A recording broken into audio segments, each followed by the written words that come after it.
Alors, bonsoir à tous. Le direct commence. Pour accompagner notre dîner débat de ce soir, nous sommes ici en comité restreint parce que c'est les vacances et que beaucoup d'entre vous sont à l'autre bout de l'hexagone, voire à l'autre bout de la planète. Néanmoins, on va mener rondement ce débat, d'autant qu'on en gardera la trace. Ça se passe sur un sujet a priori très simple, que nous avons intitulé « Le sens critique » ou encore le sens de la critique. Il y a peut-être une nuance entre les deux.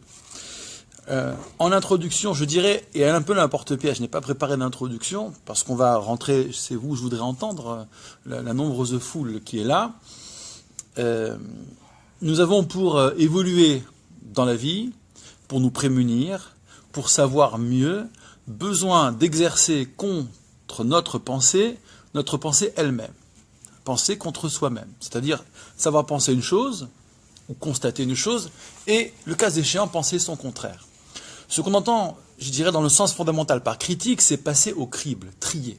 Dans tout propos, dans tout enseignement, dans tout modèle, dans toute information, il y a toujours à évacuer le faux, ou déterminer le faux et garder le vrai. Un exemple, lorsque ce que je dis est non seulement quantitatif, mais aussi qualitatif. Dans la parole, il y a du vrai, du faux, mais parfois il faut évaluer le degré du vrai, à quel type de vrai nous sommes confrontés. L'exemple le plus simple, vous lisez un journal, enfin, si ça vous arrive, ou bien vous ouvrez une chaîne d'info continue quelconque, au hasard BFM que tout le monde aime bien vilipender, c'est la cible numéro 1 des complotistes. BFM. Alors, on a un petit souci de connexion, semble-t-il. Pourquoi? Non, ça va, ça fonctionne. Et donc, vous voyez une image filmée avec une légende et un commentaire de voix. Vous n'êtes pas sur place pour vérifier si l'image saisie ou présentée effectivement l'image saisie. Vous n'êtes pas sur place pour vérifier que le titre, la légende, correspond bien à la réalité. Vous n'êtes pas là pour vérifier que le commentaire est effectivement probant ou en tous les cas fondé. Seulement, vous faites confiance. Vous êtes obligé, comme un acte de foi, de tenir pour vrai ce qui vous est dit, ou bien d'en douter. C'est selon. Et c'est là qu'il est important de savoir, au fond, à quoi on adhère, à quel type d'information on adhère, vérifiable, non vérifiable, et si c'est vérifiable, à quel degré c'est vérifiable, par qui et comment. Bref, le sens critique s'exerce partout pour, je veux dire, de notre part, partout, en toutes circonstances, dans les relations, dans notre capacité à nous informer. Et j'ai voulu essayer de voir avec vous ce que signifiait, ou plutôt ce que nos maîtres, peut-être, ce sera dans notre synthèse, auront à dire sur le sens critique. Alors, je vais donc vous adresser une question qui ne sera pas forcément clivante, ou même plusieurs questions, c'est vous qui allez d'abord intervenir, et ensuite, synthèse de votre propos, j'y ajouterai quelques données qui ont été mises en ligne. D'ailleurs, vous pouvez, pour ceux qui nous suivent, alors bonsoir Adam Zev, bonsoir à tous. L'élément a été mis en ligne sur la page Facebook du Barrio for Students en image, en JPEG. Alors, on va commencer. Par qui on commence? Là, je vous interviewe en fait. Hein. Vous voulez être filmé ou pas spécialement? Si vous n'y tenez pas, je ne filme pas. D'accord. Au besoin, si on ne vous entend pas, je répéterai bien fort. Quant à ceux qui suivent en direct, vous pouvez évidemment intervenir. Alors, Steve, on va commencer par Steve. Oui. As-tu déjà ressenti chez toi un excès de sens critique? On va commencer par l'excès. Ouais. Donc c'est une question personnelle, pour commencer. Ou bien, allez, je vais aller l'agrémenter, excès de sens critique, ou bien déficit de sens critique. Pas assez, d'après toi, de sens critique. Ça peut arriver. Alors, vas-y, approfondis. Ça peut arriver, il te sent, mais encore.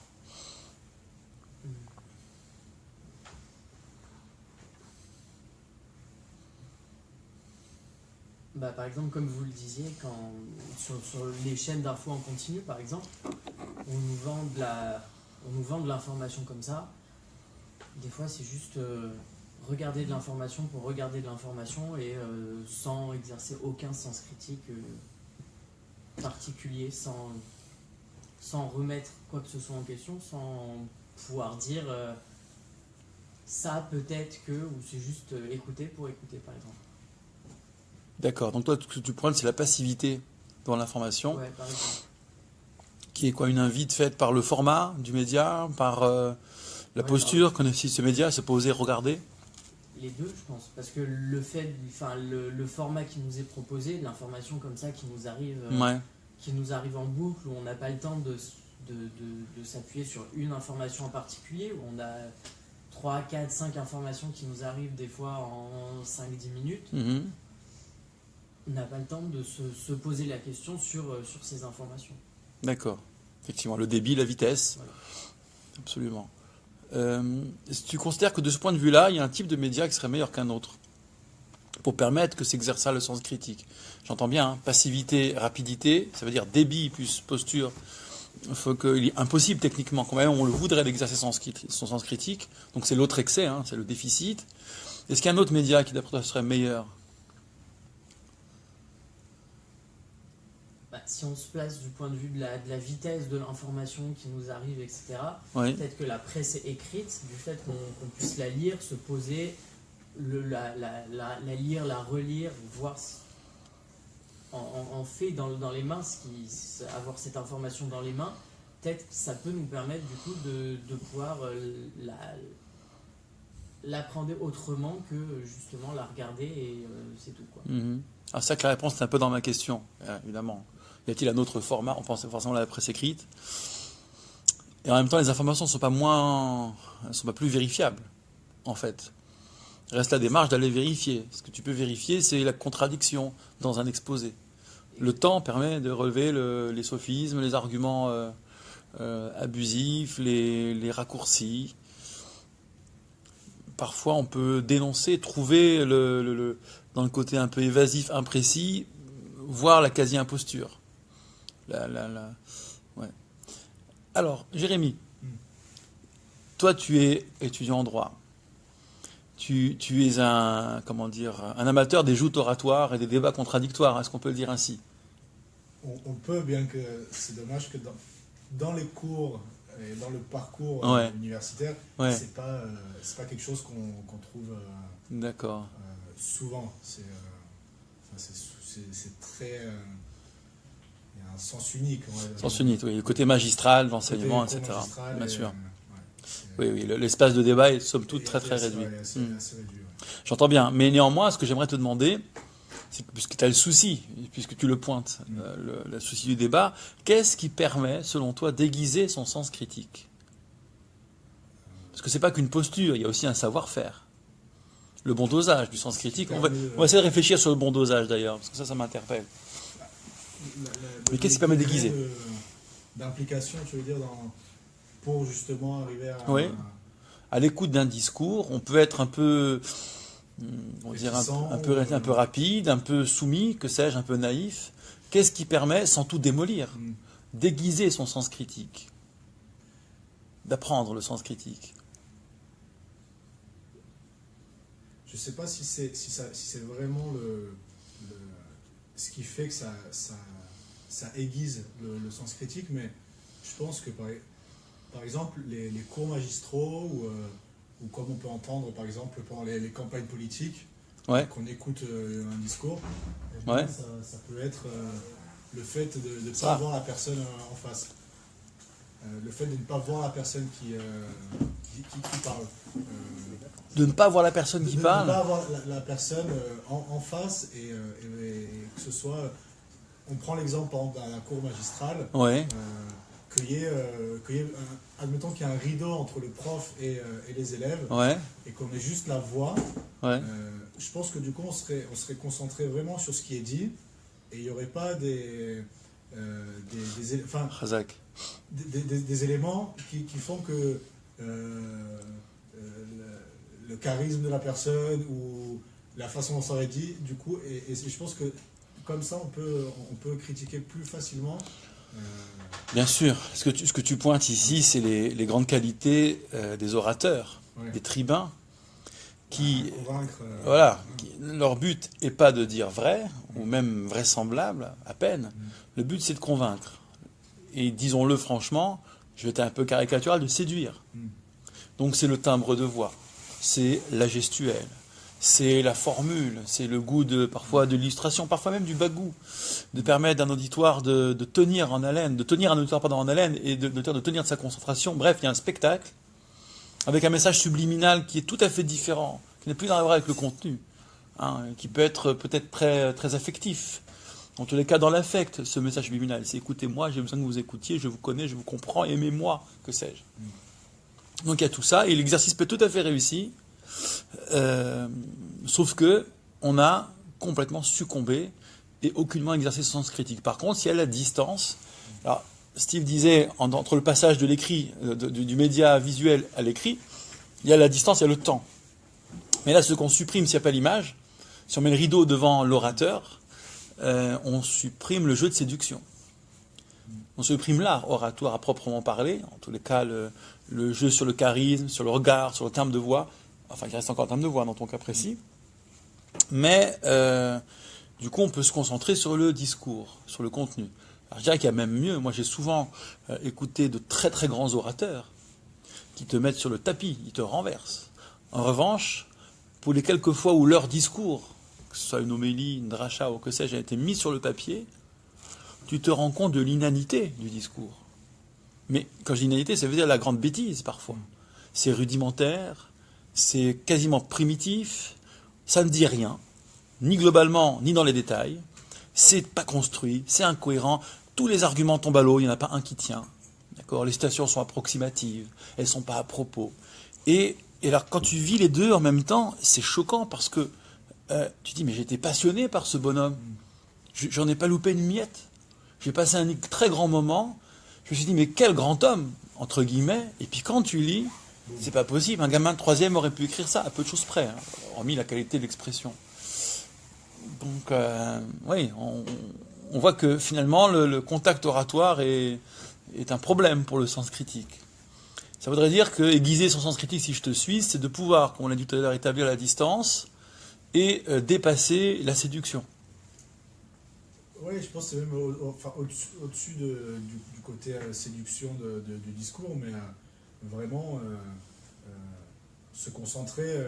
Je pense que le fait de ne pas avoir la personne en face, justement, qui est ce rideau entre deux, ça pousse vraiment à se concentrer sur les mots utilisés, sur les phrases, sur comment ça va être dit. Et c'est là où vraiment une phrase aurait très bien pu être dite par quelqu'un de très éloquent et on aurait accepté ça très bien, on aurait été convaincu. Et la même phrase par une personne qui n'a pas cette éloquence et elle n'aurait pas été considérée ou quoi que ce soit. Et du coup, ça me remet vraiment les mots à leur juste valeur. Très bien. Donc, c'est d'arriver à trouver le moyen de se concentrer sur le sens des mots.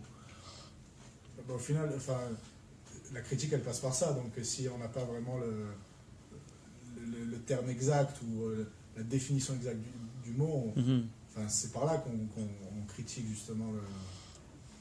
C'est là où on aiguise la critique. D'accord. Parce qu'on vraiment on se concentre sur le mot, sur ce qu'il veut dire, pourquoi il est dit comme ça. Intéressant. C'est-à-dire que aiguiser le sens critique, ça passe par aiguiser le langage, préciser le langage.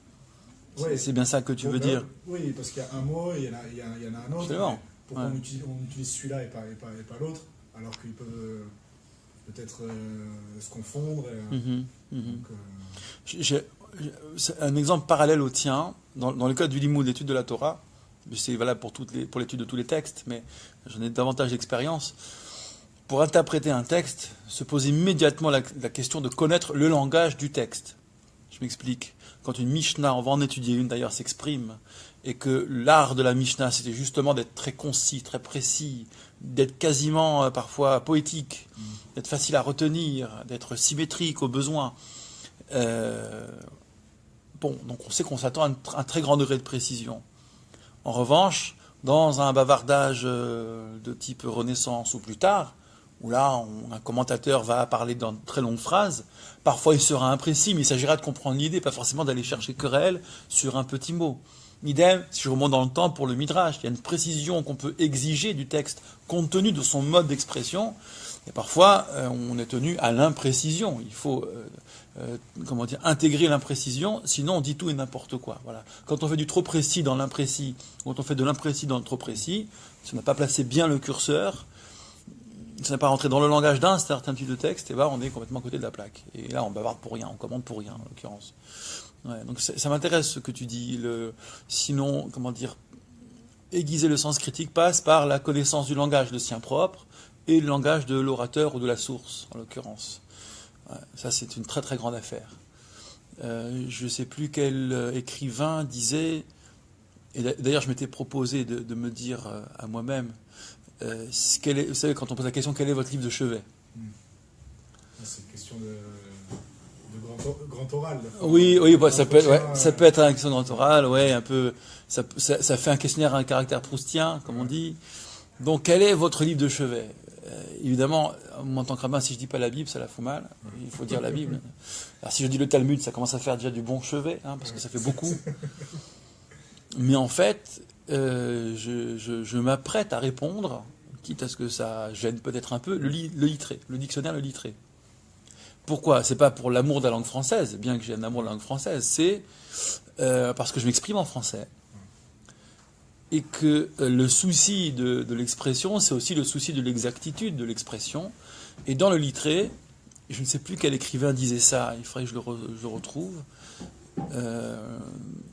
il y a le roman de la langue française. Cher Élie, toi-même, bon appétit, ce faisant. Alors sur le sens critique, parlons de l'autocritique. Ouais. Parce que le sens critique, c'est aussi éventuellement l'orienter vers soi. C'est penser contre soi-même en général. J'admets, mais je voudrais vérifier en pensant le contraire que j'ai raison d'admettre tout ce que j'ai admis. Et puis il y a dans le registre, dans le champ de la critique, le registre de l'autocritique. Comment, selon toi, pratiquer l'autocritique de manière constructive? Quel serait l'excès d'autocritique? Mais ce qui m'intéresse ici, voilà, c'est ce qui ne marche pas.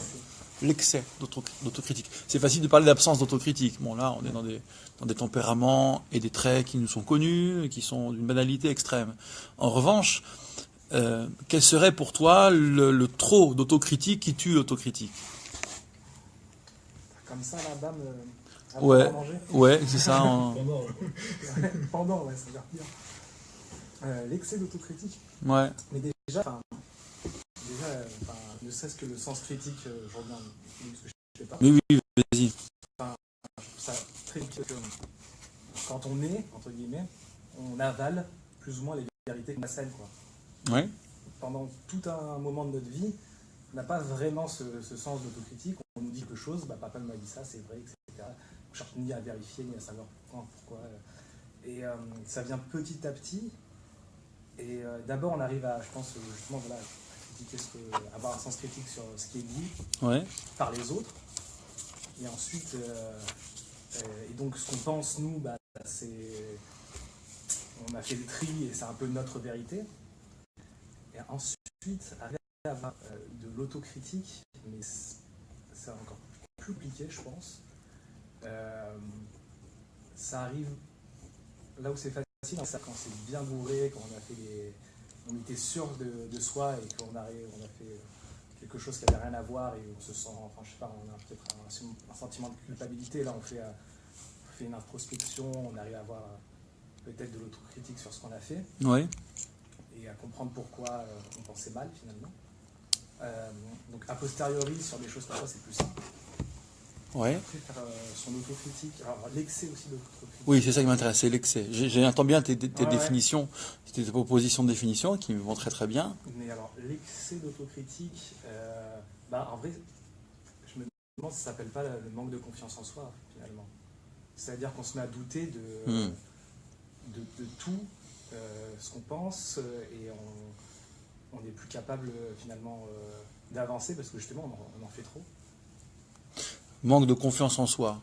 Et alors, la relation qu'il y aurait entre l'autocritique excessive et le manque de confiance en soi, où est la cause, où est la conséquence, selon toi? Est-ce qu'on s'autocritique trop parce qu'on manque de confiance en soi, ou en quel cas ce serait a priori un révélateur? Eh bien, c'est l'inverse qui se passe. Parce qu'on a, à force de pratiquer l'autocritique, on finit par détruire sa propre image. Il y en a un qui est plus simple, c'est si on a un manque de confiance en soi. Ouais. Je pense que c'est plus simple d'être dans l'excès d'autocritique. D'accord. Ce serait l'idée que c'est le révélateur, c'est acquis, c'est une hypothèse très plausible. Et l'autre, est-ce que ça fonctionnerait? Est-ce qu'on pourrait, parce que à ce moment-là, si l'excès d'autocritique est le révélateur du manque de confiance en soi, on sait où est le centre de gravité, on sait ce qu'il faut travailler. Hein, c'est une très grande difficulté, mais au moins on a situé la chose. En revanche, si je considère que c'est l'inverse qui se passe, c'est qu'à force d'avoir, avec discipline, pratiqué l'autocritique, à la fin, on n'est plus sûr de rien. Oui, c'est possible. Hein. Mais le doute, lorsqu'on a restauré le doute, d'accord? Ouais. Est-ce que c'est un handicap, le doute dans la pensée, hein? Pas le doute, j'allais dire, affectif. Le doute qui paralyse, oui, c'est... Ah, ça, là tu as employé un terme intéressant. Je pense que ça, c'est vraiment néfaste. Un terme pratique, la paralysie. Au-delà de prendre la confiance en soi, c'est dans l'action, qu'est-ce que ça donne si ça ne donne plus rien. Voilà, on n'est plus capable de choisir. L'immobilisme, voilà, plutôt que la paralysie. L'immobilisme, l'attentisme, la procrastination. Ah, pour une fois, j'arrive à le dire, c'est un mot que j'arrive jamais à prononcer. C'est un mot qui me fatigue, procrastination. Ouais, si précisément, on a fait de soi une personne complètement immobile. Alors, est-ce que l'autocritique est le symptôme ou est-ce que c'est vraiment le mal lui-même? Peut-être laissons cette hésitation-là, ce doute-là, mais en tout cas il y a un vrai problème très conséquent, si je n'avance plus, je ne décide plus rien, je remets à demain, je suis incapable de répondre lorsqu'on attend de moi une réponse, je veux dire un choix. Et là on peut considérer que il y a un véritable handicap. C'est sans fin. C'est sans fin. C'est sans fin. Ouais. Dès lors qu'on a un savoir en plus, on peut le remettre en cause, on peut en douter. Donc, oui. On peut aussi dire que plus enfin, je ne sais pas qui a dit, mais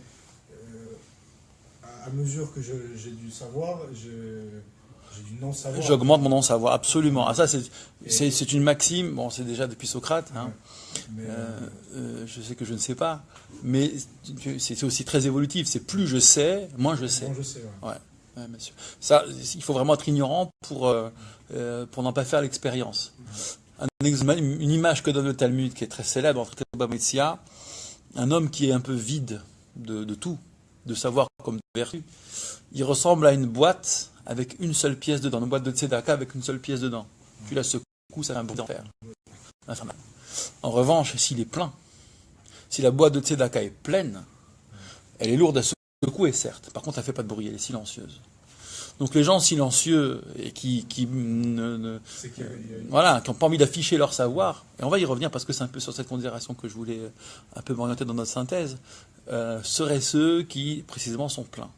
Les silencieux sont pleins, les taiseux, comme on dit, les sages taiseux sont témoins de leur propre sagesse, tandis que le parleur tonitruant, qui ne sait jamais dire je sais pas, et puis qui sait tout sur tout, et qui le fait avec bruit, celui-là précisément serait l'homme vide. Ouais. Alors je reviens sur l'immobilisme.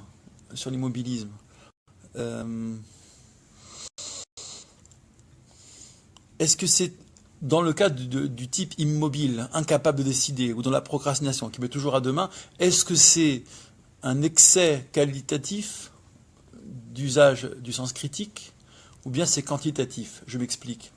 Est-ce qu'il en fait trop, ou bien est-ce qu'il le fait mal? Moi, je pense qu'il le fait mal. Il le fait mal. Alors, dans cette voie, est-ce que tu te sens, par intuition, de préciser? C'est quoi la mauvaise autocritique? Comme il y a les bons et les mauvais chasseurs, certains fans de certains comiques en trio se reconnaîtront, il y a la bonne et la mauvaise critique ou autocritique. Et là, vous savez quoi, là-dessus, on va généraliser. On va revenir sur le champ plus général de la critique. Hein? Vous écoutez quelqu'un, vous êtes assez malin pour douter toutes les virgules de ce qu'il dit, à la fin, il n'y a plus rien de vrai, vous avez démoli le truc. On n'aura avancé nulle part. Vous n'aurez pas avancé. Vous en aurez fait trop. Enfin, on va voir, est-ce que c'est mauvais ou est-ce que c'est trop? Et puis, quand à soi-même, la critique contre soi-même, l'autocritique, la faire mal, on va essayer de définir ce que c'est, peut conduire à l'immobilisme, puisque c'est cette voie qu'on veut explorer. Alors, c'est quoi le mal, la mauvaise autocritique, de façon qualitative cette fois-ci?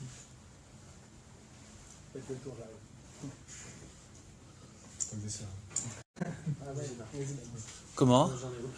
Alors, je sais pas. Tu as décidé de jouer à la Socrate? Je ne sais pas, c'est ça? Non, mais j'en ai pas mal.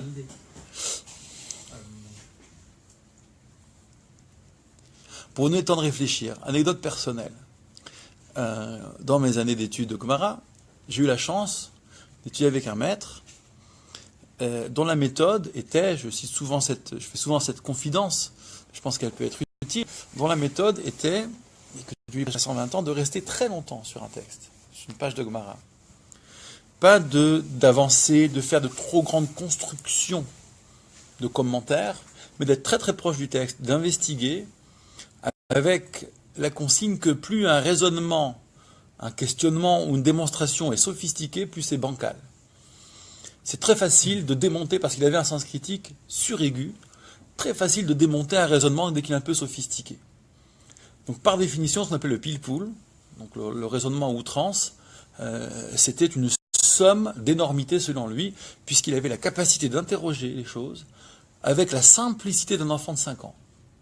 Une évidence.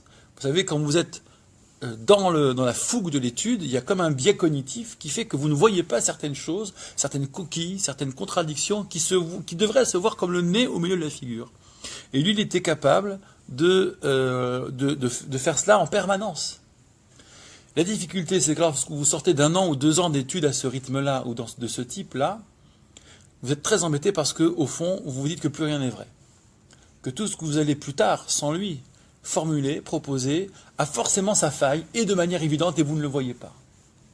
Donc, vous êtes hermétique aux trop longues démonstrations, aux trop grands discours, et d'abord vous les récusez en bloc parce que vous les suspectez, sans l'avoir démontré, vous les suspectez d'être bourrés de failles. Parallèlement, ça aide ce type de démarche à lire un article, lire un bouquin, et puis savoir quand l'auteur en fait trop, quand il va trop vite, quand il exagère, quand il parle mais au fond il n'y a pas de preuves, etc. Ça vous le sentez. Cette machine de guerre là, elle est très très utile. Mais il y a un temps où il faut s'en remettre, retrouver une sorte de confiance intellectuelle pour accepter que même si c'est pas tout à fait vrai, ça donne quand même à penser. Et là, on s'achemine vers une définition peut-être de la vérité qui n'est pas tant de cocher vrai, faux, d'avoir la bonne opinion pointe à la ligne. Le problème est de faire avancer vers la vérité. Faire avancer vers la vérité. Et est-ce que tel article, est-ce que telle intervention vous aide ou vous aide pas? Sachant qu'une opinion, même fausse, vous aide à penser le vrai, vous aide à vous démarquer. Quand quelqu'un vous dit une bêtise, vous pouvez avec condescendance dire cet homme est un abruti, d'accord, c'est un François Pignon, et il raconte n'importe quoi. N'empêche qu'il vous a fait réagir, et qu'à partir de ce n'importe quoi, vous avez éclairci, formulé, mis des mots sur votre propre opinion que vous jugez comme vraie. Mais vous savez pourquoi elle est vraie, par contraste. Donc on a besoin de l'idée fausse. On a besoin de ce qui n'est pas forcément impeccable. Et pour ma part, j'ai mis du temps à m'en remettre pour me détacher de l'obligation de vérité intégrale et qui passerait tous les feux de la critique, ou le feu de toutes les critiques, pour finalement admettre que, allez, même si c'est pas vrai à 100%, je suppose que c'est pas vrai à 100%, qu'il y a des failles, au moins ça donne à penser, c'est peut-être une sorte de vérité transitoire ou utile, ou utilitaire.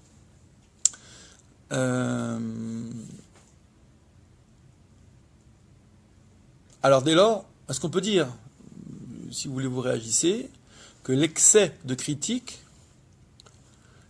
est l'excès qui ne permet pas d'exploiter ce qui est donné, la connaissance donnée. Et la disqualification en permanence. Du coup, j'ai l'impression que l'excès d'autocritique, c'est rechercher, justement pas de tendre vers la vérité, mais rechercher la vérité. Tant qu'il y a un tout petit défaut ou quoi que ce soit, voilà. On réfléchit. Oui, c'est ça que j'entendais par variation qualitative. Ça veut dire que la mauvaise autocritique serait celle qui recherche une vérité immédiate et absolue tout de suite et maintenant. C'est vrai, je regarde, c'est pas vrai, poubelle. Et on peut toujours trouver une faille, toujours. Donc je disqualifie tout le temps. Et c'est ça que j'essaie de proposer en disant c'est une critique ou une autocritique qui est qualitativement mauvaise parce que à la fin on récuse tout et on s'appuie sur rien. On n'est plus en recherche. Tandis que la bonne autocritique serait celle qui, matée d'indulgence, ou critique ou autocritique, qui comporterait l'indulgence suffisante pour prendre ce qui vient et pouvoir s'élever avec. La vie est faite comme ça, en vrai. La vie. Alors vas-y, la vie. Non, je veux dire, dans notre vie, on a une approximation de la vérité avec laquelle on s'arrange. Si je dis à un mathématicien que pi c'est 3,14, il va me rironner. Par contre, si je donne ça à un ingénieur, ça va lui suffire, par exemple. Oh, bravo. Donc, c'est excellent, ça. Moi, je pense que c'est un peu comme ça qu'on... J'aime bien parce que tu viens de poser deux formes de vérité. La vérité mathématique d'un côté et une vérité pragmatique de l'autre. L'ingé, il n'a pas besoin de savoir d'avoir 36 chiffres après la virgule pour pi. Pour mathématicien, pi, c'est pas 3,14. C'est ça? Oui, c'est ça. Même pi, c'est pi, c'est-à-dire, comme la vérité, on n'est pas capable de dire ce que c'est. Parce que c'est infini, qu'on peut juste tendre vers ce qu'est pi, on sait qu'on n'y arrivera jamais, quoi. D'accord. Je trouve que c'est un peu comme ça, et on s'arrange de quelle valeur de pi on a besoin à un moment donné, à un temps donné, etc. C'est ça, après on se fait notre vérité avec. D'accord, donc on pourrait parler de vérité pragmatique. Donc ça vient un peu dans notre sens, en fait. Hein, dire que là, les vérités mathématiques ne sont pas toutes bonnes à dire, enfin à pratiquer. En revanche, des fois, on a besoin d'une approximation. D'accord. Et la mauvaise critique serait celle qui nous interdit l'approximation, et qui serait le diktat de la vérité mathématique. Je reprends l'exemple, l'ingénieur il ne fait jamais un pont s'il essaie d'avoir pi. Ah ouais, c'est ça. Avec le truc exact. Et oui, ça va si loin. L'ingénieur ne fait jamais un pont s'il veut avoir pi entier, c'est ça? Donc bon. On en revient à l'immobilisme. Oui, pas de pont. Pas de pierre, pas de palais, pas de palais, pas de palais. C'est ça en fait. Excellent, excellent. Jérémy, pardon, tu voulais ajouter quelque chose? Je trouve ça génial c'est pas mal, hein? comme exemple, parce que c'est... du coup, vraiment, on peut pas... pour le coup, on peut rien redire, quoi, vraiment. Non, il n'y a rien à redire. C'est un bel exemple. C'est un exemple pas de critique. Qui clôt quand même super bien le... Ouais. Qui est très enrichissant, ouais, bien sûr. Steve, est-ce que je te vois réfléchir, méditer? Ouais. Qu'est-ce que ça t'inspire? Partage, si tu veux bien. Je suis toujours, j'arrive pas à cerner le truc de la critique, l'autocritique. Cerner quoi? La mauvaise autocritique en qualité plutôt qu'en quantité. Ah, tu ne l'as pas suivi, tu veux dire? Si, je suis le raisonnement, mais je n'arrive pas à cerner comment on peut dire qu'une autocritique serait mauvaise en qualité, en quantité. J'ai pas suivi. Oui. Enfin, j'ai pas compris. Non, c'est-à-dire que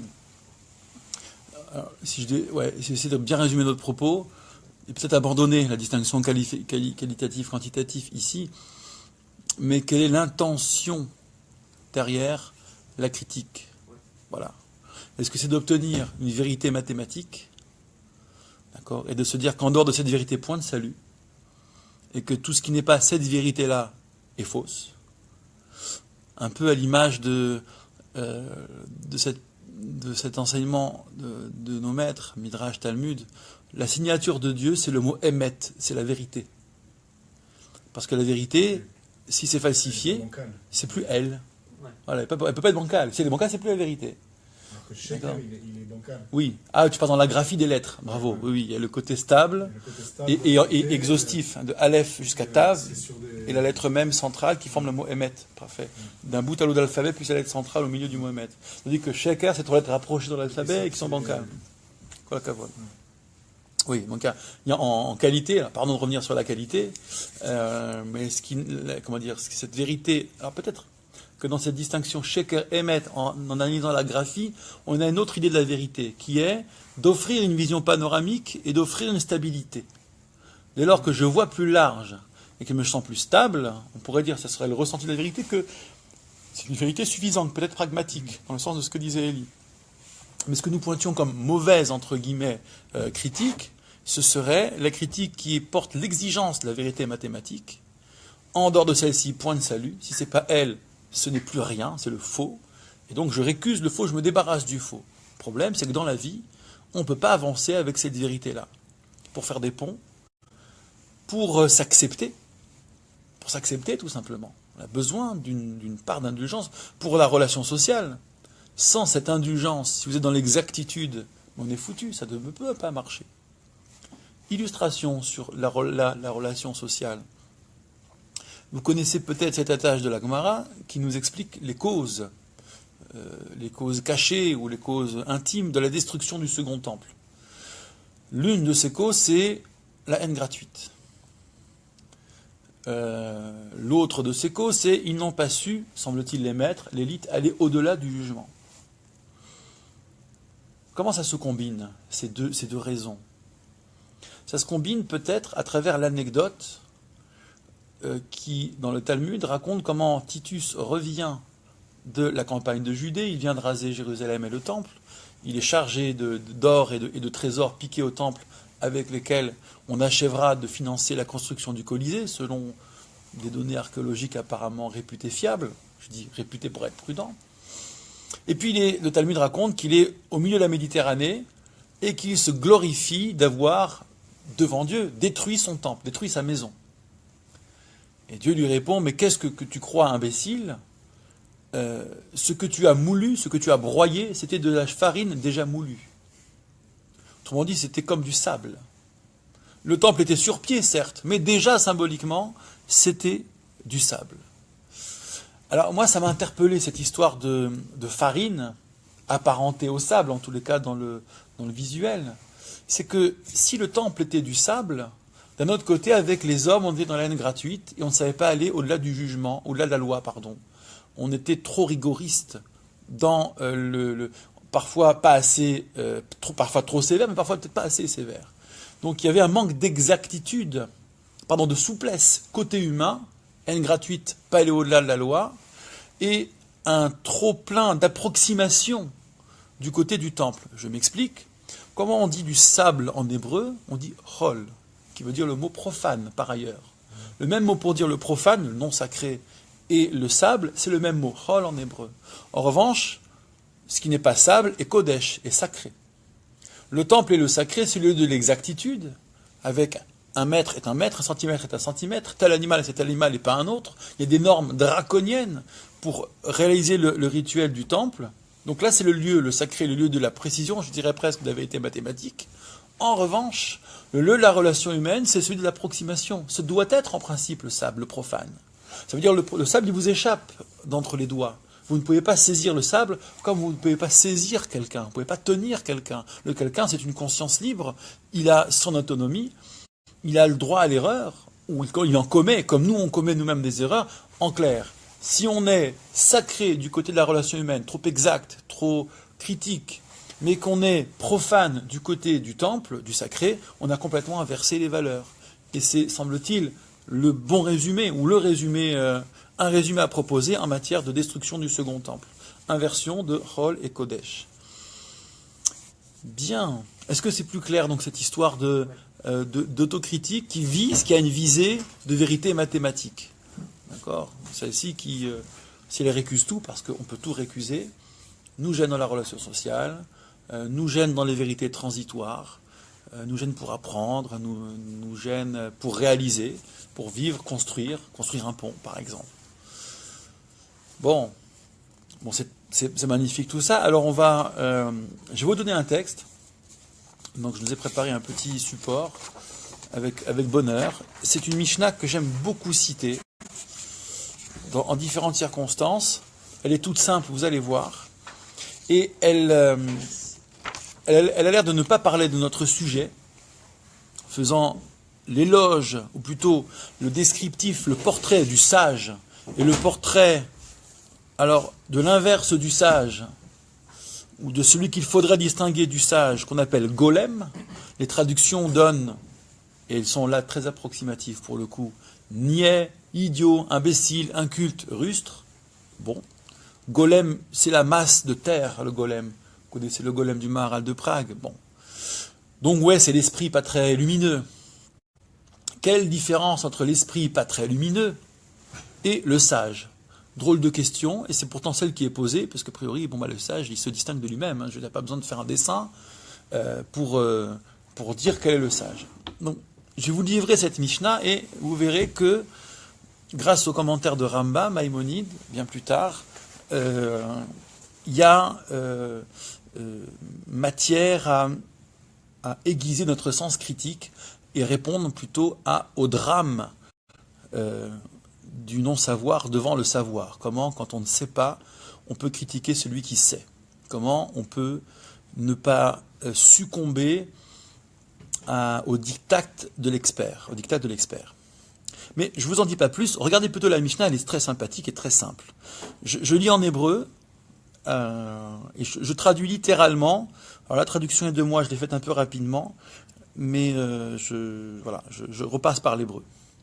Donc nous sommes dans Traité Avot, Maxime des Pères, c'est le fameux traité de Mishnah qui porte, lui, sur l'éthique, à l'inverse de la soixantaine d'autres. C'est au 5e chapitre, c'est la Mishnah numéro 7. Je rappelle que la Mishnah est compilée au 2e siècle par Rabbi Yehuda Hanassi, dans un style d'une pureté extraordinaire, d'une concision extraordinaire, et la Mishnah devait s'apprendre par cœur. Hein. Tout est classifié par ordre et par traité et par chapitre. Et la Mishnah a vocation à s'apprendre par cœur. Celle-ci nous dit la chose suivante. Shivra devarim ba golem. Il y a 7 traits, 7 caractéristiques, littéralement cette chose, dans le golem. Je garde en hébreu le golem, la masse informe, l'abruti, si vous préférez. Veshivra behacham, et il y en a 7 chez le sage, 7 autres caractéristiques chez le sage. Notez bien que le chiffre 7 est un chiffre emblématique, et pas seulement dans la culture de la Mishnah, je dirais que dans tout le pourtour de la Méditerranée, le chiffre 7, les 7 sages d'Athènes par exemple, les 7 formes de exposées ainsi, ce 7 a ses raisons d'être, confère les pythagoriciens par exemple, mais je ne vais pas rentrer là-dedans. Alors quelles sont ces 7 caractéristiques? Là c'est sympa, c'est anecdotique. Hacham, le sage, en fait on va parler de lui, pas de l'abruti, mais du sage. Einu medaber, ne parle pas, bifnemi, devant celui qui, shehu gadol mimenu, qui serait plus grand que lui, bechochma ou minyan, en sagesse et en nombre. Donc là c'est la question de l'autorité. Quelqu'un est plus sage que moi, il est plus expert, il a autorité, je n'ai pas autorité, je me tais. Ils sont plus nombreux que moi, d'accord, ils ont pensé une chose et arbitré, mettons à la majorité, que sais-je. Mais moi je suis seul, donc devant eux, il ne s'agit pas de dire après eux, hein. La contestation post-mortem, c'est une autre affaire. Là, c'est face à face. Hein. Est-ce que les plus récents peuvent contester ce qu'ont dit les plus anciens?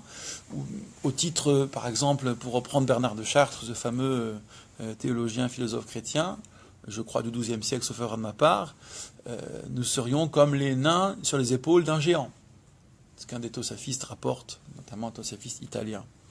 Nous serions comme des nains sur les épaules de géants. Donc, ou bien nous sommes vraiment des petits, et puis les géants c'est avant et on n'est rien du tout. Qu'est-ce qu'on peut contester après ou pas? C'est une autre affaire. Là, c'est face à face. Il y a plus experts que moi, je l'ouvre. Il y a plus nombreux que moi, je l'ouvre quand même. Enfin, si je ne le fais pas, pardon, je suis un sage. Le sage sait ne pas l'ouvrir. Deuxième caractéristique, Eino nichnas le tor d'ivrir havero. Il n'entre pas dans les paroles de son semblable. Enfin, en fait, il ne coupe pas la parole. Hein. Le sens ici, c'est couper la parole, empêcher l'autre de s'exprimer. Eino nivahal le hashiv. Il n'est pas précipité, pas paniqué à répondre, littéralement. On dit, il ne répond pas trop vite, il prend le temps. Il prend le temps de la réflexion, peut-être demande à se replonger dans les textes, que sais-je. En tous les cas, il n'est pas question pour un champion quand on lui pose une question. Shoel Karinyan, il interroge comme c'est le sujet, ça veut dire dans le sujet, comme il faut, à propos, ou Meshiv Kahalacha, et il répond en toute conformité. C'est-à-dire en fonction de la référence, la loi si c'est la loi, et ainsi de suite. Caractéristique suivante de Omer al Rishon, Rishon, Valacharon, Aharon. Il y a plusieurs lectures là-dessus, mais la plus simple, c'est, il dit sur le premier, sur le dernier, c'est-à-dire, soit il répond dans l'ordre, on lui a posé 4 questions, il fait 1, 2, 3, 4, et c'est un souci de présentation qui permet à l'autre de suivre son propos. Hein, en pédagogie, on dirait qu'il y a un maintien du contrat didactique. Si je sème mon auditoire, ben, j'ai pas transmis. Or, je suis là, mon job, c'est de transmettre, si je suis l'enseignant. Donc, il y a rupture du contrat didactique. Lui, il va attentif à répondre dans l'ordre pour ne pas semer ceux qui l'ont interrogé. Ou encore, Rishon Aharon, il prévient, il dit, voici le terme premier, voici le terme dernier, c'est-à-dire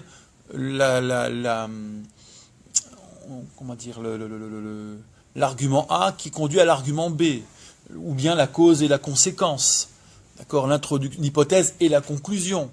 Voilà, il situe bien les choses. Il n'inverse pas la conclusion et l'hypothèse, qu'on trouve souvent d'ailleurs dans certains discours.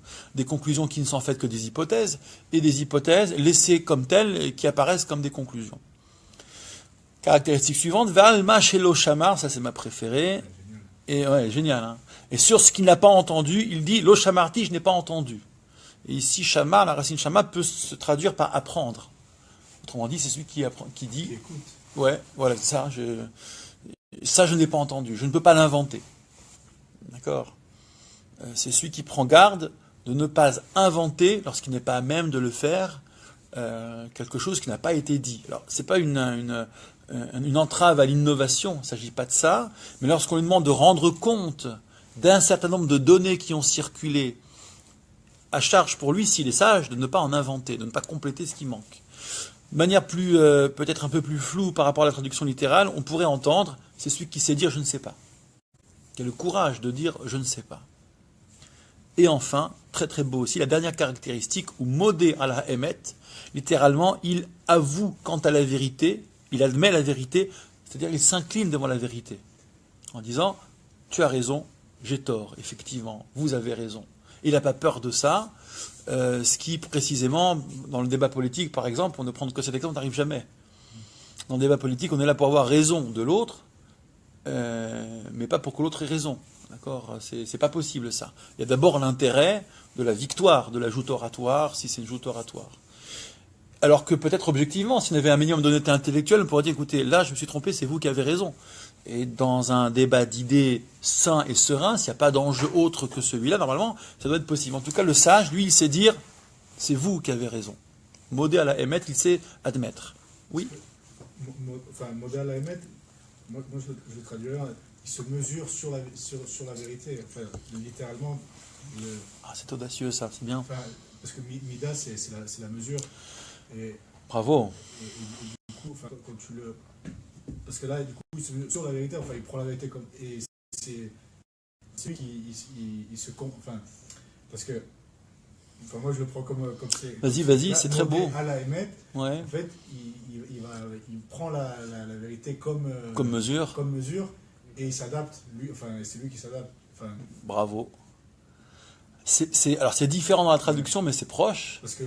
Enfin, c'est plus beau encore ce que tu dis. Ouais. Parce que mesurer, du coup, c'est la racine. Là. C'est vrai. Là, j'ai fait que traduire, parce que cette expression telle qu'elle apparaît ici, c'est ainsi c'est ce qu'elle signifie, être d'accord avec, admettre, avouer. Mais si on veut être un peu plus audacieux, et peut-être un peu plus inspiré ou poétique, comme tu le fais, modé à la émettre, en admettant que modé, ce soit la radicale qui rappelle mida, la mesure. Bon, en verbe conjugué, en forme conjuguée, ça aurait des mots d'aide peut-être, qui se mesure à la vérité ou qui prend la vérité pour mesure. Modé à la émettre. Si on traduit comme toi, qui prend la vérité pour mesure, et c'est pas lui la mesure, mais c'est la vérité. L'étalon, c'est pas lui, c'est la vérité. C'est-à-dire qu'il s'arrache, il se déchire, en somme. Hein. C'est peut-être d'ailleurs la critique. Le travail de la critique, c'est de prendre l'étalon, non pas l'information telle qu'elle me vient, ou bien telle que je la pense, moi, mais penser contre soi-même. D'accord ? C'est Nietzsche qui dira que la philosophie consiste à nuire à la bêtise. Donc c'est embêtant, d'accord, de ne pas savoir soi-même pour mesure. Modé à la émettre, pas mal. Hein. Ah, ça, je te citerai parce que je vais le garder si tu permets. Je vais écrire un peu, gratter là-dessus parce que c'est très très beau. Voilà, Kavon. Bravo. Vous avez entendu ce qu'il a proposé, Jérémy ? C'est vraiment balèze. Et alors la chute de tout ça, on a parlé du sage et ses caractéristiques, hein, sa politesse, son rapport à la vérité, tout ça c'est très beau. Et c'est tout l'inverse chez le golem. C'est tout l'inverse chez le golem. Et je vais vous faire dans un instant le portrait du golem. Mais avant de faire le portrait de ce golem, et ce sera notre synthèse, notre conclusion, comprenons l'enjeu de cette Mishnah. Pourquoi il faut comprendre l'enjeu de cette Mishnah? Parce que tout ça est un peu simple. D'accord? J'ai pas besoin de comparer le sage à l'imbécile pour dire les qualités du sage. Pour dire qu'il est l'inverse du golem. On peut simplement dire, voici les caractéristiques du sage. Et même ainsi, j'ai envie de vous dire, c'est de l'encre, ici c'est du Parker, de la salive utilisée pour rien. On enfonce une porte ouverte. Évidemment que celui qui répond dans le désordre, etc., que c'est pas un sage. C'est pas ce que c'est, mais c'est pas un sage. Donc on n'a pas besoin de cette Mishnah, et encore moins besoin de cette comparaison entre l'abruti et le sage ou l'intellectuel. Donc je ne comprends pas très bien, a priori, l'enjeu. Et puis, lorsque je regarde le commentaire de Maïmonide, que je n'ai pas détaillé ici, je vous ai juste donné un petit élément de ce commentaire, qui fait une petite mise au moins sémantique sur Golem. Eh bien, il m'est apparu comme l'idée de la stratégie de la Mishnah ou de sa volonté, de son objet. Et vous allez voir, ça va s'éclairer tout de suite. Voyons ce que nous dit Maïmonide dans cette mise au point sémantique. Ça, c'est un point savoureux. Il y a plusieurs mots en hébreu pour dire la bêtise. Et j'en ai fait un peu l'inventaire. Il y a peut-être entre l'hébreu biblique, rabbinique et moderne, il y a peut-être entre 15 et 20 termes pour dire le crétin, l'andouille, le triple andouille, l'imbécile, l'inculte, le rustre, le vil, le vulgaire, que sais-je. Donc des termes péjoratifs quant à l'inverse de la sagesse, il y en a une flopée. Il n'y en a pas autant pour dire la sagesse d'ailleurs. Il n'y en a vraiment pas autant. C'est peut-être à l'image de la proportion à travers les siècles. Mais soyons fair-play. Le premier mot que Maïmonide invoque, c'est le mot bourg en hébreu. Alors bourg, lorsqu'on dit par exemple d'un champ, parce que curieusement le référentiel sera agricole pour la plupart de ces termes, en tout cas terrien, c'est ça qui est sympathique. Une masse de terre, le golem. En tout cas, le bourg, il est apparenté au champ, parce que ça dit céder bourg, un champ bourg en hébreu, qui peut-être inspire le mot labour. C'est le champ qui est pas défriché et qui est infertile. Donc vous mettriez des graines sur le champ, ça ne donnerait rien. Et donc ça correspond à un individu. Alors c'est très pessimiste comme acception, Condorcet aurait sans doute pas beaucoup aimé. C'est celui qui est inapte au savoir. L'esprit, le gars il est tellement débile, gogol, pas intéressé, que vous avez beau lui donner du savoir, ça ne changera rien, il n'est pas fait pour ça, ça ne passe pas. Bon. Donc ça c'est un parti pris. C'est le parti pris du mot en hébreu. Cette notion, elle n'est pas travaillée comme telle dans la Mishnah, d'accord? Pas forcément. Donc c'est pas normatif ici, c'est juste la traduction d'un mot qui peut-être dit quelque chose de faux, à voir. À savoir qu'on peut penser que tout homme instruit et éduqué, le maître comme l'esclave, homme affranchi comme l'esclave, à égalité, et dans l'Antiquité certains en étaient déjà convaincus, peut apprendre. Le tout c'est de donner le savoir aux personnes. Ensuite il y a rek. Rek, littéralement, c'est ce qui est vide. Et donc il s'agirait d'un champ bien défriché, mais on n'a rien semé dessus.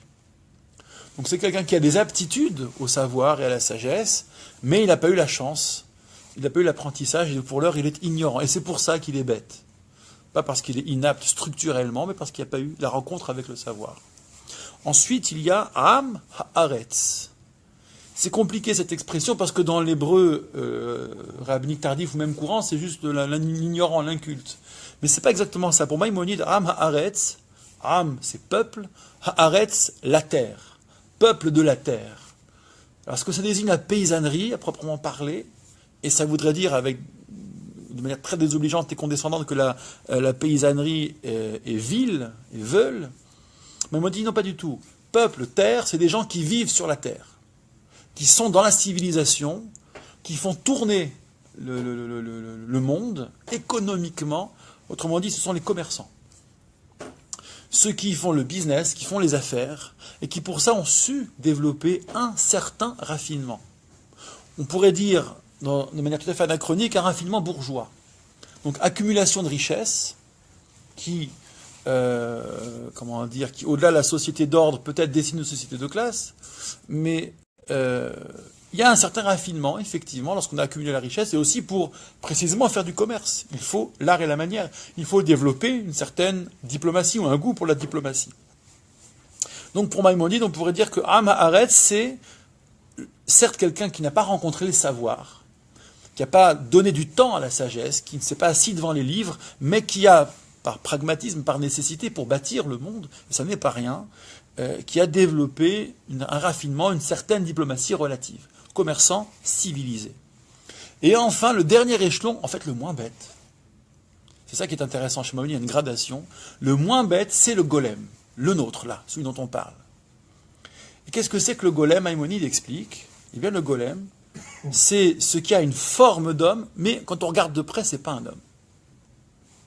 Le golem de la légende du Maharal de Prague, ou bien on en trouve déjà dans le Talmud, qui ont forme humaine ou forme animale. C'est donc un humain refabriqué, mais pas par le biais de la naissance, pas par le ventre, mais dont on voudrait qu'il naisse comme Adam à la création du monde dans le récit de la Torah. Savoir, je reprends de la terre, je lui donne une forme, et puis par une incantation, un parchemin, que sais-je, je le fais vivre. Ça, le principe, la légende du golem, disons, selon les variations. Mais globalement, il y a ces éléments-là. Donc, dit Maïmonide, le golem, c'est quelqu'un, quand je regarde de loin, il m'a l'air d'un sage. Mais si je m'approche, si je fais la critique, pas l'autocritique, je me rends compte que, mais ce visage n'est pas un visage d'homme. Ses traits ne sont pas ceux de l'humain. Ses expressions, elles sont mécaniques, elles ne sont pas humaines. Et donc ça représente le presque sage. Celui qui nous fait croire qu'il est sage, vu de loin, mais qui a bien y regardé n'est pas le sage. Mais il a Émet sur le front. Oui, bravo. Il a Émet. Dans la légende, tu connais bien tout ça, ouais. Mais, du coup, quand on revient à la vérité, au final, c'est le canon de mesure. Dans le... Ouais. Alors, enfin, du coup, quand tu dis c'est l'inverse, mais... Enfin, pas l'inverse. Alors... Ouais. L'avant-dernière phrase, quand tu dis modèle à émettre, du coup, je ne sais pas si on pourra enlever le émettre par golem au final, mais... C'est une très bonne question. Là, Khazak, bravo.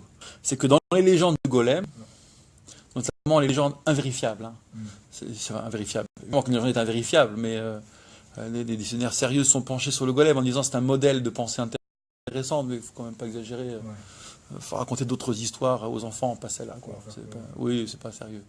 Mais peu importe. Mais en revanche, dans ces légendes-là, il y a un point qui revient souvent, c'est pour animer le golem, on lui a mis sur le front, ou gravé, je crois, sur le front, le mot est vérité. On lève le Aleph pour le... Et quand on lève le Aleph, bravo. On lève le Aleph, le golem meurt, il devient inanimé. Khazak. Donc, quand vous vous baladez à Prague, vous ramassez un peu les bouquins pour touristes et vous trouverez ça, d'accord, cette donnée-là. Alors toi, tu demandes, mais alors, est-ce que le golem est capable de vérité? Alors, je te dirais que le golem est mu par la force de la vérité, ou plutôt, il prend forme humaine par la force de la vérité. Il y a en lui le semblant, donc en fait, tu vas dans mon sens, tu vas voir, il y a le semblant de vérité. Je crois qu'il a forme humaine, il est vraisemblable. Et pourtant, si je sais bien regarder, je vois bien que ce n'est pas un homme, mais un golem. Alors, qu'est-ce que ça représente en termes de sagesse? Ça représente celui qui vous donne l'impression de savoir. Mais comme il en sait un tout petit peu plus que vous n'êtes pas en mesure de le dénoncer, son non-savoir. Et lui, il en rajoute. Sur ce petit plus, en tant que borgne au royaume des aveugles, il en rajoute, parce qu'il assoit son autorité, peut-être même son emprise. Et disons que se pose, du point de vue de la contemplation du sage et de la sagesse, un problème fondamental. Vous êtes devant un expert, que ce soit votre domaine, ce qui vous intéresse ou pas votre domaine. Vous êtes devant un expert. Et problème, c'est que vous n'avez pas d'autre choix que de lui faire confiance. Vous ne pouvez pas juger de sa sagesse. Ce n'est pas votre domaine. Comment vous faites? Et cette question, elle est tellement préoccupante parce qu'elle occupe tous les champs de la vie. Vous allez faire réparer votre ordinateur. Vous n'avez pas envie de vous faire avoir. Si vous ne connaissez pas un petit peu, juste ce qu'il faut pour dire, je pense que le problème là est comprendre où est-ce qu'on se moque de vous ou pas, vous vous ferez avoir. Idem chez le garagiste, et je sais que c'est à chaque fois une angoisse. Le problème n'est pas de savoir ce qu'il y a vraiment à votre véhicule. Le problème, c'est de combien je vais me faire avoir. Enfin, on est sur un préjugé qui est désagréable, qui peut confiner au cliché, même si on se fait parfois, souvent avoir.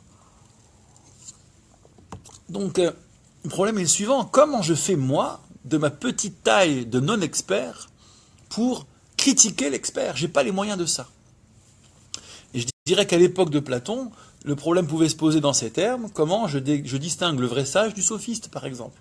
Platon est très hostile à ces grands orateurs, qui étaient des grandes personnalités, des gens très courus, très renommés, pour qui l'art oratoire et la rhétorique étaient tout. Il fallait convaincre, et ça, c'était les signes de la vérité, d'avoir convaincu. En fait, on va dire, chez les sophistes, on va dire une approche très pragmatique de la vérité. Qu'importe le vrai, pourvu que j'emporte les gens. On s'en fiche de dire le vrai. Pourvu que j'ai suscité l'adhésion, pourvu que j'ai rassemblé tous les éléments du pouvoir pour avancer ensemble. C'est ça qui compte. C'est de construire le pont, ou bien est-ce que c'est pi, 3, 14 et l'infinité de nombres après, de décimales après. Donc j'ai ce problème, je ne peux pas juger entre le vrai sage et le baratineur. Parce que moi, je n'ai pas les éléments, je n'ai pas la science. Eh bien, la Mishnah nous dit, et c'est là-dessus que, à partir de Maïmonide, on peut construire un intérêt de la Mishnah, qu'il suffit pour cela, sans être expert, de regarder le comportement. C'est-à-dire, et là on a peut-être un exemple de bon usage de la critique, d'accord, il nous reste à voir quel rapport il entretient avec la sagesse, ça veut dire comment il est à l'écoute de l'autre, comment il sait se faire petit, comment il est attentif à se faire comprendre, comment il est à la recherche de la sagesse chez tous les autres. Un peu comme l'autre Mishnah qui dit « Ezeu Chacham » quel est le sage? L'Omen Nicolas Adam, celui qui apprend de tout homme.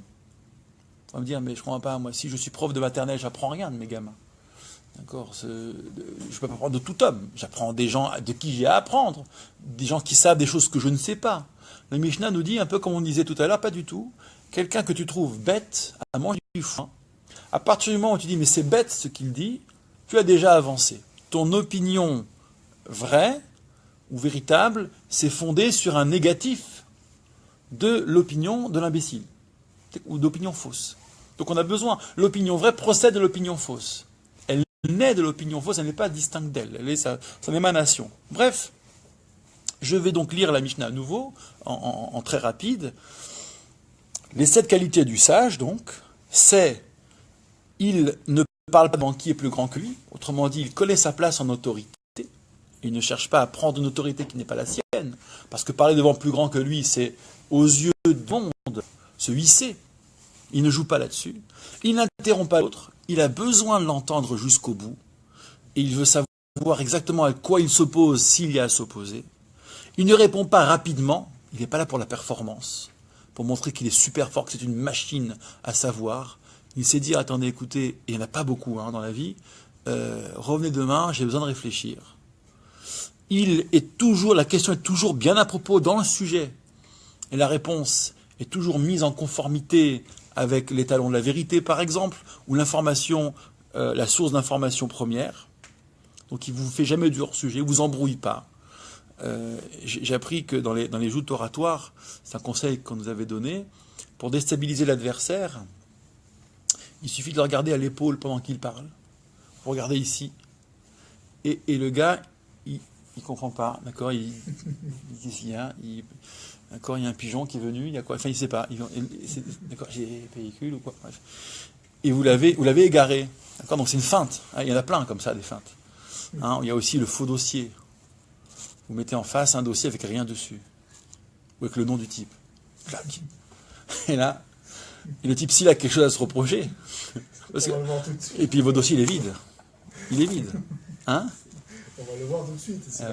Oui, bon, en tout cas, vous avez autorité sur lui. Bon, il y a comme ça Kael et Kael vacheries, d'accord, des dizaines de vacheries, qui sont des feintes. Bon. Donc là, le sage, lui, il tente pas la feinte, ni le hors-sujet, ni l'embrouiller. La question, elle est bien dans le sujet. Shoel Kainyan, et la réponse est en conformité. Ensuite, il y a la méthode, donc je n'ai pas besoin de retraduire, hein, premier, dernier, dernier. Il a le souci de se bien faire comprendre. Il sait dire je ne sais pas. Il admet la vérité, ou bien il a la vérité pour mesure, d'accord, pour étalon. Tout cela, ce sont les qualités du sage, très bien. Et on a dit à la chute, l'inverse, je trouve, chez le presque sage, chez l'imposteur. Et là, prenez les propositions et faites l'inverse. Et comment dire, et énoncez l'inverse, vous allez voir. L'imposteur, le golem, le presque sage, celui qui se moque de vous, qui vous manipule peut-être, et qui cherche à établir son emprise, c'est celui qui est capable de parler devant plus grande autorité que lui. Il ose, il a l'insolence. Celui qui interrompt tout le temps, qui ne laisse pas parler. Celui qui répond très vite, qui va être la performance même. Celui qui est toujours hors sujet et ses paroles sont sans conformité.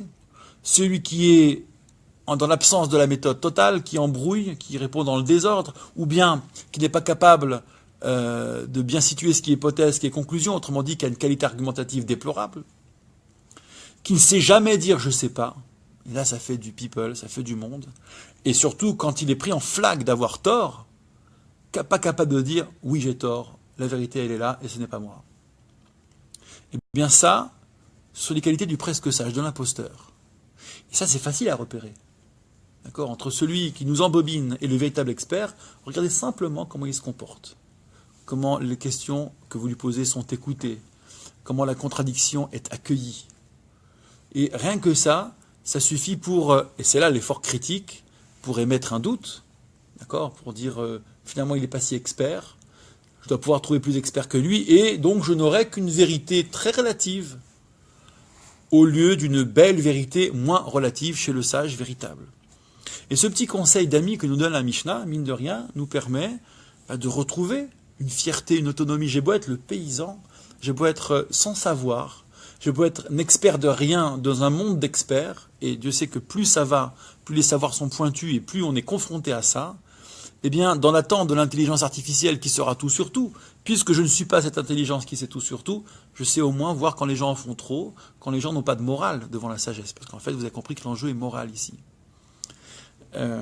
Ici, vous avez un bon usage de la critique, qui n'est pas seulement là pour déconstruire, mais qui est là pour sauver sa peau, et surtout pour réhabiliter l'auditeur, pour réhabiliter le citoyen lambda que nous sommes.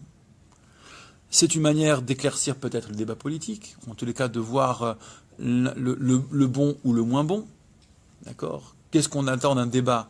Pas forcément la vérité, mais on attend de voir lequel serait le plus insincère, lequel serait le plus fourbe, lequel serait le plus hypocrite. Après, vous choisissez, soit vous voulez voter pour le plus fourbe, soit vous voulez voter pour le moins insincère. C'est comme vous voudrez. Mais en tous les cas, vous pouvez situer les degrés d'imposture, qui sont probablement un peu des deux côtés, mais sans jeter le discrédit sur tout le monde. Bref, cette Mishnah, pour moi, elle est salutaire, encore une fois, parce qu'au-delà de la réhabilitation intellectuelle de celui qui n'est pas expert, il y a un vrai rapport de force qui peut se restaurer entre celui qui sait et celui qui ne sait pas. Et au fond, c'est justice. Voilà, est-ce qu'il y a des questions sur tout ça ou des remarques ? Ça me fait penser à quelque chose. En ce moment, c'est la grande mode des théories du complot, des choses comme ça. Ah, bravo. Et ça me fait vraiment penser à ça, en vrai. Avec tout ce qui a été numéré.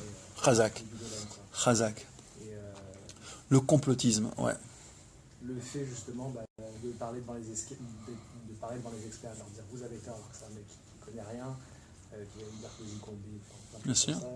D'interrompre son semblable, tout ce qui est écrit, ça me fait penser à ça quand j'entends certaines vidéos que j'aime regarder des fois juste pour me rendre compte de l'énormité du truc, quoi, voilà. Bien sûr. Et du coup, ça me fait penser à ça. Alors c'est intéressant, sur le complotisme, il y a toute une étude à faire qui est davantage étude comportementale, cognitive ou psychologisante, c'est-à-dire qu'est-ce qui fait qu'on est complotiste ou qu'on est sensible au complotisme, d'accord ? Comment ça marche dans un propos complotiste ? On émet une idée de défiance. D'abord, je ne sais plus qui disait, le peuple, puisqu'il n'a pas le pouvoir, il ne reste plus que la méfiance. Et c'est vrai que des fois, c'est notre seul levier, la méfiance, le doute, la critique. Mais quand cette critique devient tellement systématique, donc là, mauvais usage de la critique, qu'à la fin, je commence par la conclusion, d'accord, je ne sais pas moi, les attaques de requins en Méditerranée, c'est le Mossad israélien, parce que ça existe, hein. Ou bien Elvis Presley n'est pas mort, ou bien Michael Jackson n'est pas mort, bon, mais ça c'est vrai. Comment ? Oui, on s'ensemble sur une île à jouer, à taper le carton, bien sûr. Donc là, pour ça, donc je parle de la conclusion, et puis après, curieusement, tous les éléments vont venir nourrir, comme une bête, cette conclusion. Vous avez vu ? Je vous l'avais dit. Vous avez vu les requins ? Comme par hasard, ça a attaqué parce que tel moment. Et donc, et surtout, le biais cognitif du complotiste, c'est que il va retenir les éléments qui vont dans son sens, mais comme par hasard, il va occulter, ah non, c'est pas là, ça n'a jamais eu lieu, les éléments qui ne vont pas dans son sens. Donc on est, voilà, typiquement dans une affaire de golem. Quelqu'un qui articule mal le savoir. On commence par l'hypothèse, on finit par la conclusion, et on regarde tous les éléments. Et on met la prudence qu'il faut pour savoir si j'ai vraiment toute la suite d'éléments ou pas. D'accord ? Chazak, donc c'est très bon ça. Cette Mishnah, elle vient pointer la problématique du complotisme. Une autre remarque ? Très bien. Je vous remercie pour votre patience. Et merci de nous avoir suivis, en espérant que ce petit échange merci à vous, vous aura apporté. Je vous donne rendez-vous très prochainement, mes attachés, donc vraisemblablement jeudi prochain, si Dieu veut, pour un nouveau dîner débat. Je rappelle que la boîte à questions de la semaine dernière, elle aura lieu toutes les 4-5 semaines. Donc dans l'entre-deux, on a des thèmes de ce genre, avec, si Dieu veut, on aura à chaque fois un petit texte pour un peu fixer nos connaissances, une trace que vous pourrez garder, que les personnes qui nous suivent sur Facebook pourraient conserver aussi. D'ici là, chers amis, je vous souhaite bon vent, Shabbat Shalom et à très bientôt.